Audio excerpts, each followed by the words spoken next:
संजय बोला कि हे राजन, भगवान श्री कृष्ण उद्विग्नमना अर्जुन से बोले कि हे पार्थ, युद्ध के समय तुम में यह नीच बुद्धि कहां से आ गई? इस नीच बुद्धि को त्याग कर तू युद्ध के लिए खड़ा हो।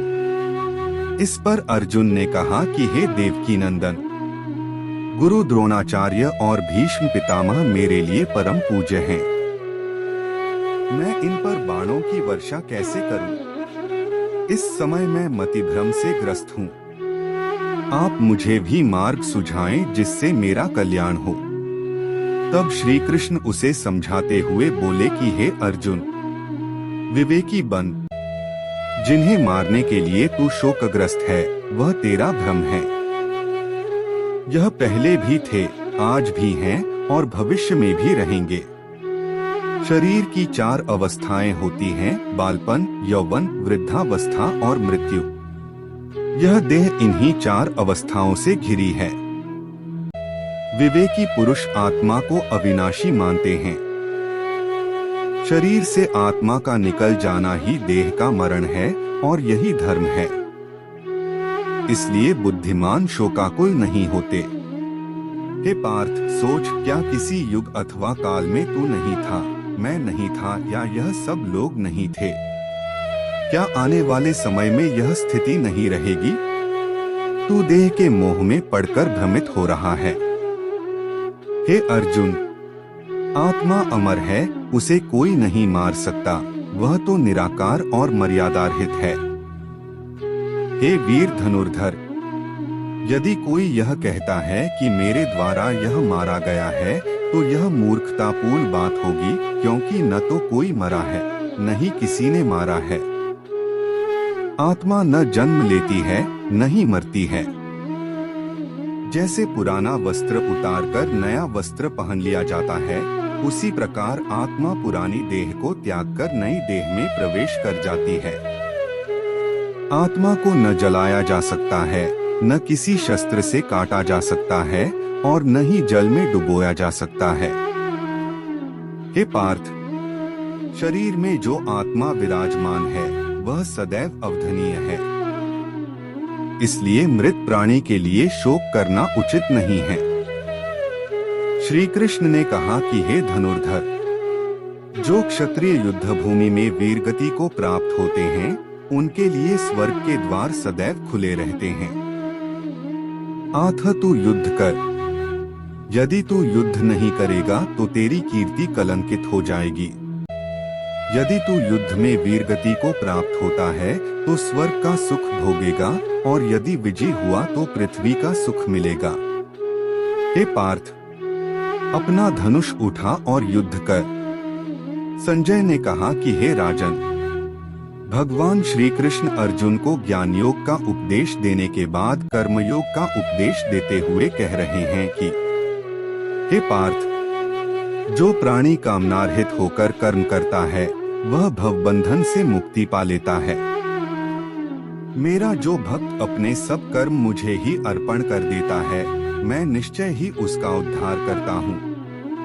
हे अर्जुन, मुझको समर्पित मेरा भक्त जीवन मरण का बंधन काटकर मेरे अविनाशी पद में विलीन हो जाता है। हे अर्जुन, जिनका निश्चय मुझ में नहीं है उनकी बुद्धि भ्रमित रहती है तथा मन भटकता रहता है। हे अर्जुन, अपनी बुद्धि को स्थिर रख और आत्मा के सत्य स्वरूप के साथ अपनी प्रीति जोड़। आत्मिक सुख इंद्रिय सुख से भिन्न है। जब आत्मा ब्रह्म सुख से जुड़ जाती है तो परम सुख की प्राप्ति होती है। हे पार्थ, कर्मफल का लोभ त्याग कर बुद्धियोग का मार्ग अपनाने में ही तेरी भलाई है। परमात्मा में अपनी बुद्धि रख, तभी समत्व योग तथा समाधि योग की प्राप्ति होगी। जब तक तू मोह के बंधन से मुक्त नहीं होगा, तेरी बुद्धि निर्मल नहीं होगी। हे धनुर्धर, पुरुषार्थी ही सच्चा वीर योद्धा होता है। क्षत्रिय होने के नाते तू अपने कर्तव्य का पालन कर। हे पार्थ, अपने हृदय से दुर्बलता को निकालकर उठ और युद्ध के लिए तैयार हो।